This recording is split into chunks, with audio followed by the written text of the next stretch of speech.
Welcome back. I think we are live, Clarice. We're on session 2 of 5, talking about customer success. What have we got today? What's the topic today? We're talking about customer success as a discipline. And even better, we're going to give you guys 10 handy hints to go away with and basically break it down for you guys. And Shelley, you're going to kick us off with number 1. I can. If anyone's got any questions as we go along, do please put them in the chat. They're being monitored and we can come back to them as we go through the session. But hopefully you'll find some takeaways and some good tips from today's session. So yeah, I'm going to kick off, Clarice. We're talking about our first tip, which is how you can use data to move the needle and how you can use data to improve the processes that impact not only just the customer, but the team as well. So data points, if you have access to data, and generally most customers, most organizations now do have quite a lot of data to look at, and sometimes too much. You can use it in a way that really analyzes where you are in a position before you start work, and then following a period of time, whether it's a quarter or 6 months or a year, you can look at what's moved the needle. So this is where you can really, so let's take one example. I used to manage 17,000 customers through TechTouch. So I had a lot of data. I had a Gainsight health score, and I was able to analyze that data looking at the customer health scores, looking at who was in the red, orange, and green health scores. So where I moved the needle was looking at particularly the red. So I wanted the least number of customers in a red health score. And the metrics had been set up to be really relevant to the TechTouch customers. So it wasn't the same metrics and weighting. So it had been definitely set up for a TechTouch customer. Mm-hmm. And what we were able to do is reduce that health score, the red health score, down from, I forget the numbers, but it was almost half of our customer base. Wow. Yeah, into a much more weighted green and orange health score. And if you're using data, you can really start looking at, well, if you segment it down, and in this case, we took the red health scores. Mm-hmm. So, right, okay, and then we collaborated with finance. So, right, out of these, going back to our previous session. Yeah. If you look at that and go, well, why are they red? So you've got all the weightings. If you're using health scores, of course, it makes it a little easier. But we had invoices, and we were just working with finance to look at the invoices that were unpaid. Mm-hmm. So one of the reasons we were getting so many red health scores is because the TechTouch weighting had been designed on email engagement. Right. So if you think about it, the person that was receiving our email, so they were our administrator or our key contact decision maker, if they weren't opening our emails, it's highly likely that they weren't paying the invoice. Yep. So if you think back to, what you might do to drive that using that data, you can think of all sorts of things that might impact, and you kind of work through the process. But we were able to eliminate a lot of those red health scores, but identifying, matching up in the back end of the product who the main user was with the email address that we'd been using to send emails to from our TechTouch program. So if you look at those two numbers, and often they're in different programs. So one would be in the back end of the product. So we've got usage data, and then we've got the example of what's in our CRM system. In that case, it's in Salesforce, and there were two different contacts. So what that indicates is that we were able to move the needle because we identified where there was a gap between how we captured and recorded email addresses and able to get invoices paid because we were able to identify the right person to send the invoice to. So one example of how you can use data points to move the needle. But the value, right, that you can bring, because those invoices, that's just free money waiting to come through, essentially, and you that we solve were the just problem missing out on. Yeah. Yeah, but Exactly. what also Incredibly it helped useful. identify is that somewhere along the customer journey, there is a break point Hmm. where it didn't match, and someone was able to leave the organization that was our customer, and a new person joined. But of course, the invoices were recorded in Salesforce, Yep.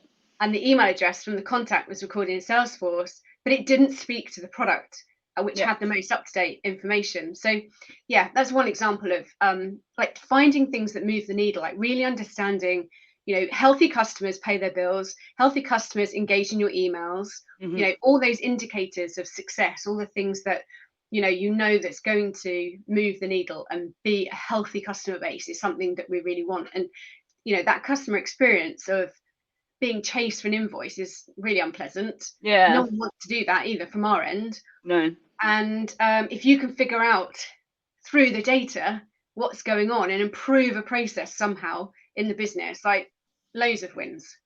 Absolutely. Absolutely. And how do we do that, and how do we manage that sort of moving the needle piece at OpenBlend?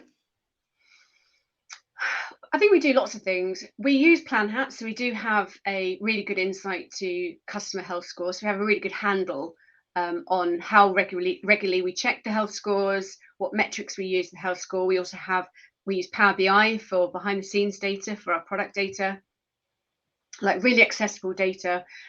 We also have commercial meetings. So we will look and spend time as a team looking at key pieces of data to identify, a number of different things where things might be working well, where they may not be going so well, to really impact and everyone can learn as well. But we have customer support kind of feedback loop, I guess, through tickets, and we can analyze that and understand, are we responding to customers quick enough? Yeah. Again, it goes back to that customer experience. Is it really impacting the customer? Yeah. Um, and then, as you know, we do retrospectives. So we're Yes. often looking back over a period of time, every quarter.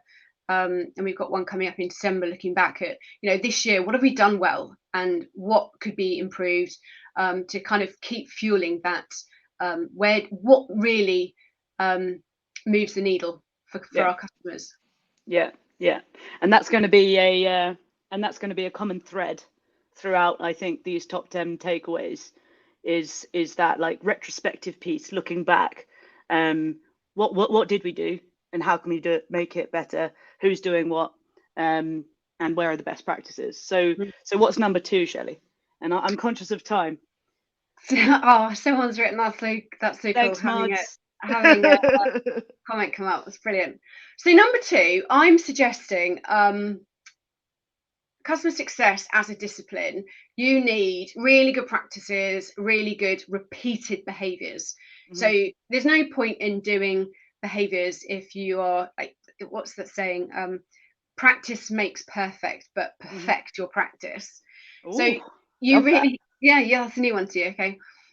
So basically that means that you need to find and set a standard in the team that is using all the very best data, statistics, disciplines, processes from any, like, we can steal sales processes, we can steal Mhm. what good looks like from marketing. Like, we know, a marketing open rates, for Yeah. example, is one of those things, and we know that if you engage with a prospect x number of times and a really good process, we know that that is a well rehearsed discipline from a Yeah. different department. So I would say that, using all of that, standardizing as much as you can. Yeah. So we have standard operating procedures, we have frameworks for the way in which we expect our team to, the standards we expect them to keep, playbooks that really built into every part of the customer journey. Mhm. And they are all agreed processes. So it's not just, we've all bought into this. We've all written into kind of, yes, that works well, that doesn't work well. Yeah. Why would that not work well? We've all, attributed our own comments and feedback into that as well. So I Yeah. guess, from a team perspective, that works really well because we are all actively engaging in that. I've also, as a manager, running the team and with new people joining, you're setting the bar. This is the standard that you're expected to operate at. And not just being, kind of, well, it's being very clear about how you want your team to behave, that high expectation, but it impacts the customer. It has a knock-on impact to the customer. Definitely. And also there being no doubt, right? Everyone's marching to the same drumbeat. Everyone knows exactly if they're unsure of a process or they're unsure of what they're doing in a particular exchange with the customer, knowing actually I know exactly where to go to get this information of what my next step should be. That's it. And we all hold each other accountable for it. So, we have in our team anyway, we have a very open culture where if someone isn't maintaining that same standard, we can go, oh, well, hang on a sec, this is not what we agreed. And we're all kind of held accountable to that. Absolutely. So what's number 3, Clarice? So it's, I'd say, probably the crucial piece of customer success. And it is understanding the why. Why did they buy it in the first place? Why are they using your product? This can be really tricky. I think everyone is a customer success manager who is a customer success manager. Hard to get your mouth around sometimes. Has experienced this at some stage or other, where there's been a change of ownership of the product. This person actually doesn't really know why it was bought in the first place. They may not even like it. So it's your job as a customer success manager not to tell them why they like it, but to ask really insightful questions and to kind of guide them into how your product is actually really going to help them, and then almost get them to repeat back to you after that session. Do you understand now why, in our case, OpenBlend is, you're using OpenBlend now? Can you see the benefits? Because I think if you haven't got that piece, then what are you doing? Because in your customer success journey with that client and in your plans and your success plans from the very beginning conversation, it's the marker that every conversation should be had against. So it's that in all of your QBRs, if you're meeting more regularly than that, it's how are we doing against that bottom line that we agreed at the top of this relationship.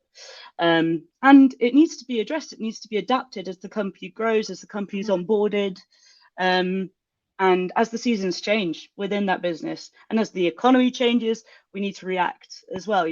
All of these factors play a part, I think, in that why that person is using the product. So I think, from our perspective, oh, thank you. Just had a cup of tea made for me.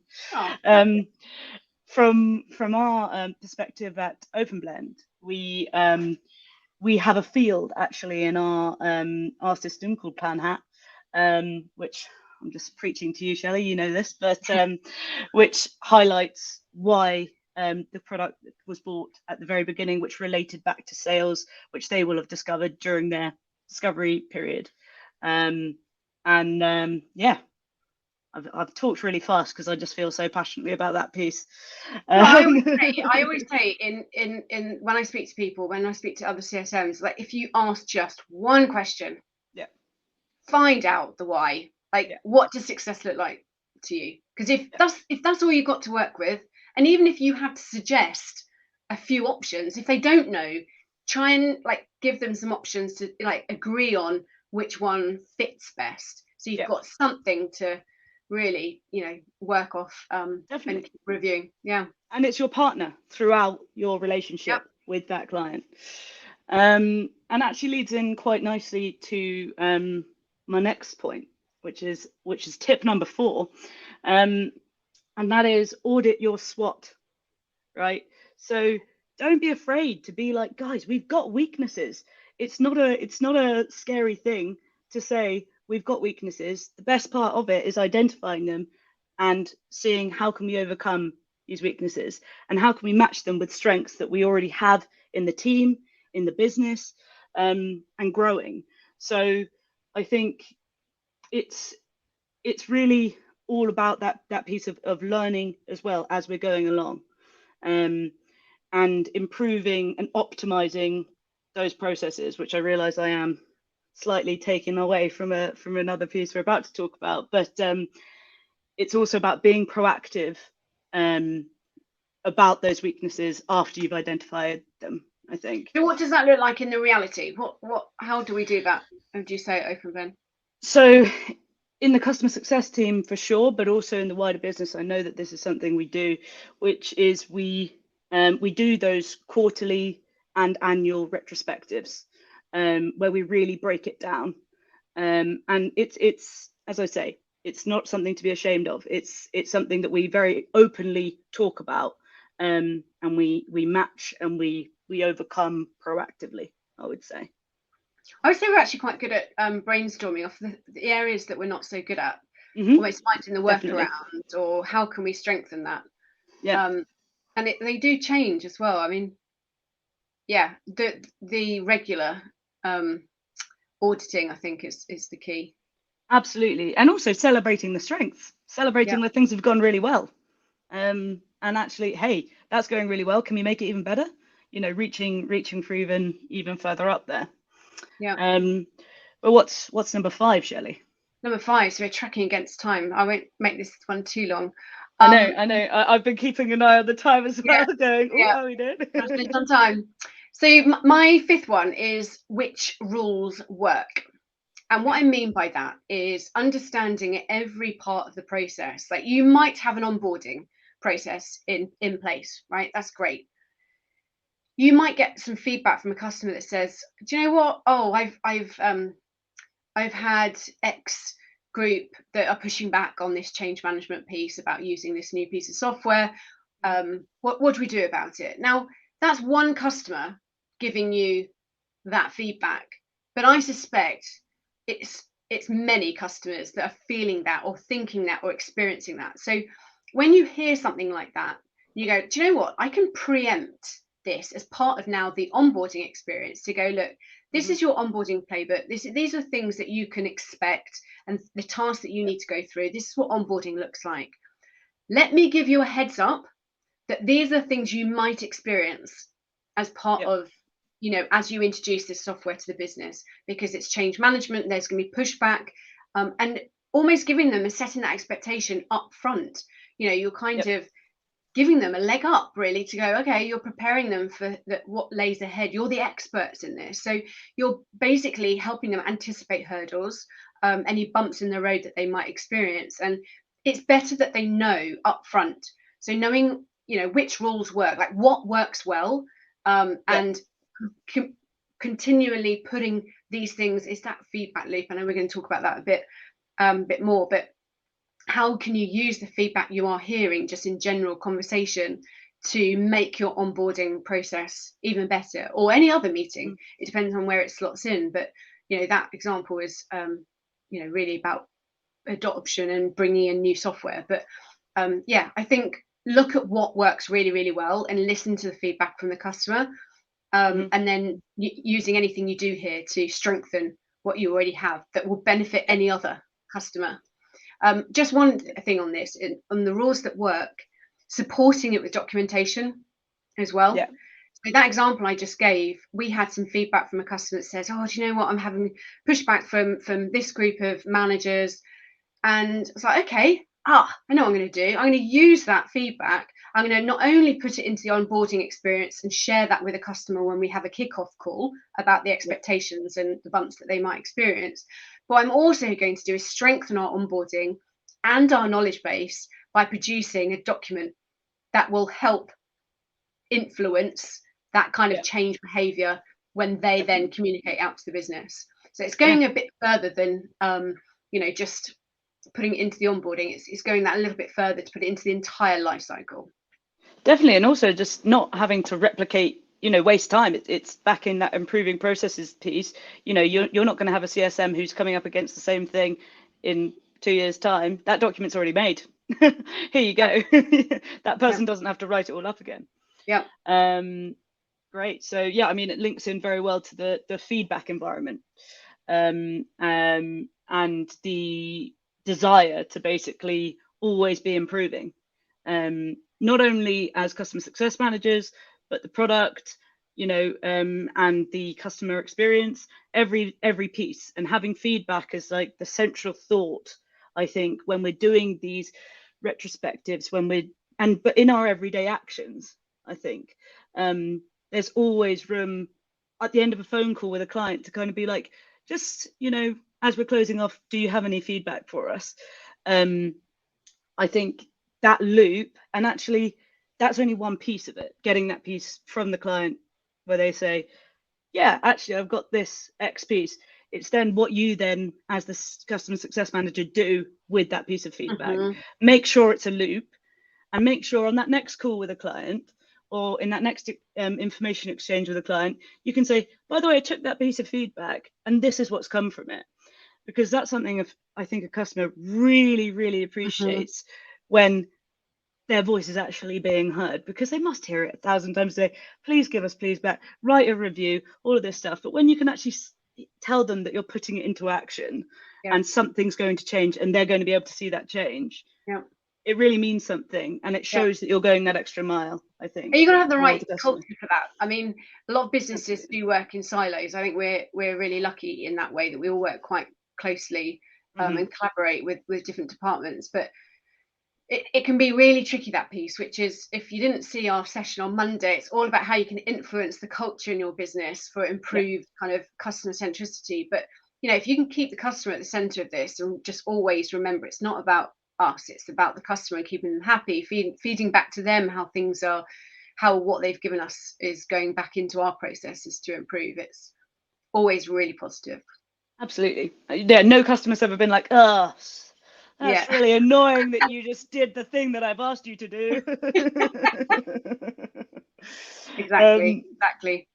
Right. And I guess. Yeah, yes. I'll go on, shall I? Go on. We're against the clock as well, aren't we? We've got number 7 as looking for scale. So this is my area of expertise. I absolutely love one-to-many programs and scaling what would normally be, one-to-one, heavy, high-touch treatment, looking at ways that you can then deliver it on a one-to-many process outcome. But what's repeatable? Like, have a look at what, as a CSM, if you are, and I'll use this example. So if you've got a high touch CSM, and let's say, I mean, we've got 20 accounts between each CSM. If you are really struggling because you've got your attention is really focused on helping one customer on board at that time, and you've got another project going live, how do you maintain that customer who is in adoption stage or further down the life cycle? How do you maintain that on a one-to-many basis? What if we had a product release and it's your job as a CSM to deliver that information? Do you do that on a one-to-many basis or a one-to-one basis? What if you don't have the time to do that? That's where you can use one-to-many to fill the gaps. And it's not about, throwing out a marketing email. You can do that on a just pure text email that is, hey, this is a product update. Just wanted to make sure this was, in your inbox, you saw this information. Or it might be, I'm going to be away on holiday for 2 weeks. I'm going to just set up a newsletter, set up another piece of content to go to them, and you can schedule it. Like, many of us have that ability to do that, even from Outlook. I think you can schedule emails to go out or be delayed. So looking for scale, what's repeatable, and using those scaling tactics. And that example of that I gave earlier, actually, on the customer that gave feedback where actually it's gone into the onboarding process and also into a knowledge base. Knowledge base is a one-to-many platform. You're able to serve many more, and like you suggested, from 5 years ago, you can still access content, and it can be repurposed like over and over again. So and it's scalable, exactly. It's always looking at ways. I always think, okay, how do we make this team more efficient, effective? How can we spend more time with customers? What can we do to make that process that everyone's saying is really heavy and time consuming? How can we make that a lighter experience and better for the customer through a scalable one-to-many program? Definitely. And just because your client base might be enterprise doesn't mean there isn't a way you can be doing one-to-many approaches within that base, right? Yeah. You don't have to be a tech touch CSM to do that. Yeah. Which actually leads very nicely on to my next point, which is number 8, which is be lean. So optimizing processes. We've kind of touched on it already, so I'll keep it light. But you know, there are making sure that every time you're prioritizing a process that you're doing as a customer success manager, you're making it as efficient as possible. And you're learning from what other people are doing. Hey, actually, that thing that we all have to do a bunch of times, that used to take me 10 steps. I'm now doing it in 3. Let me show you how. Or even just yourself thinking, how can I take this from 10 steps to 3? There are ways. There's so much good technology out there. There are so many good minds out there that have done it already. You don't have to think them up yourself as well, which I think is a really important thing to just be aware of. The information's out there. And then knowing where to spend your time within that. If you're in, and it comes down, we've said it before, haven't we, to meetings sometimes, to like, we're not using our time smart here. We need to figure this out. So just, again, if you have a culture like you have in our team, right, where, you know, we'll use that example. Even today, just this afternoon, I've said, well, hang on, this is not the best way that we can run this meeting. Let's do this for next time. You know, constant improvement, isn't it? Yep, constant improvement, constant scrutiny. And scrutiny not being a bad word, it's a good thing to scrutinize what you're doing and to improve that. And again, it's that retrospective piece, I think, making sure that we're doing that. And my favorite thing to say, always be learning. So Always be learning. On that. And then we've got 2 more to go. So our next one is, and my final one is the creation of boundaries. Yeah. So I often see CSMs, and I think it's the way that CSMs, you know, we love to serve, we love helping, we are proactive, hopefully. You know, we like being able to service accounts as the best of our ability. We like to use our personality to, you know, just throw a lot of love at customers. And what I see is, number one, with customers, if an email comes in, I'll use this example. If an email comes in and you so happen to see it, you know, not jumping on that email immediately, because you are, by doing that, training the customer that you are literally available 24 hours a day to answer them immediately. So you're setting a boundary, you're setting an expectation. So having, you know, a way in which you can make sure you're disciplined in how you reply to customers, and leave enough healthy space, or maybe set some time aside where you only do emails at a certain hour and certain hour in the afternoon, maybe to get back to people, because otherwise you're training your customers that you're going to be instantly available, and it's just not sustainable. And it sets everyone else up. So, you know, if you had come in and you're working on someone else's account and you haven't answered immediately, but that person always answers immediately, like, makes you look bad, and that's not cool. No, and you're not doing anything wrong. You're just you're just being a human being and responding in the time that it allows. But I mean, you know, from a leadership perspective, I have, you know, really clear expectations of the team. I want everyone to adhere to high standards and behaviours, and, you know, we all have different personalities, but being open and honest about our strengths and weaknesses, and you're going to talk about that a bit, but, you know, what's the standard like that we want to set as a team? And again, having everyone's buy-in to that is really, really important. It's no good me just coming and go, right, this is how it's going to be. Like, having the ability to coach through it, being able to get everyone on board, everyone aligned to the same way of working, I think is really, really important. And, you know, for example, if someone isn't a great writer, you might be an amazing CSM, but not a strong communicator on email, for example. You know, are there ways in which you can work as a team where you say, do you know what, I have a really, really good template for that, and then everyone uses the same template?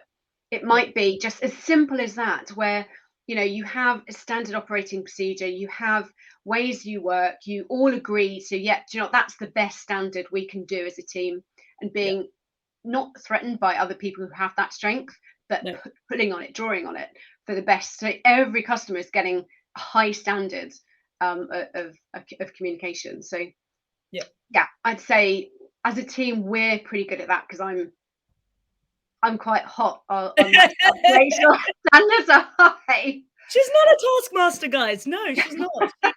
She just she expects the best, and we have to deliver that. High expectations. Yeah, a culture of excellence. Yeah. And the final one today, and we're running a little bit over, so sorry about that. Hopefully, if anyone has any questions now, then pop them in the comments and we can answer that if you've still got the time. But the final one is knowledge gaps. So this is sort of linking back to what I said earlier. It's like putting your hands up in the air and saying, I actually said it to Shelley earlier, when it comes to Excel, I'm not the person that's necessarily going to be the best at creating amazing pivot tables and how that then creates a graph and does all of that. I'm very keen to learn, and I'm very happy to learn, and just be open to that, to put your hands up and say, I don't know. Because actually what happens is there's someone else in the team who goes, I'm really good at Excel. Let's spend a bit of time together every week and we'll get that level of yours raised. So just be aware that there could well be resource even internally. And if there isn't, it could be external. Just having that culture of always learning and using people around you and finding the solutions together. I think actually there's such power in admitting you don't know something. And actually that's a good point about going to a client. Don't ever try and just fluff around an answer, because clients will call you out on it. But clients will never be upset if you say, do you know what, I don't know, I'm just going to go back and find out for you. So that's certainly something we have at OpenBlend, that culture of learning. We have a CS surgery every Friday, every Thursday now, well, bi-weekly actually it is, where we invite all people from across the company to join to brainstorm ideas. We do regular brainstorming sessions, but we also carve out time with each other as a team to make sure that we're comfortable sharing that as well, because it does come from that. You do have to feel comfortable to sort of admit if you're not that knowledgeable about something, I think. And yeah, that's that kind of wraps it about up, unless you have anything to add on that point, Shelley. I don't think I have anything to add other than it does come from the culture. You have to have an alignment to everyone being on the same page with that. Yeah. Okay, well, let's wrap up for now so we don't run too far over time. Thank you for joining us. Yes. Our next session is Monday. We have 3 sessions next week, and we're going to be talking about customer success as an art. Yeah. So, Clarice, I look forward to talking to you on Monday about this. You too, and hope to see some of you there. Cheerio. Bye.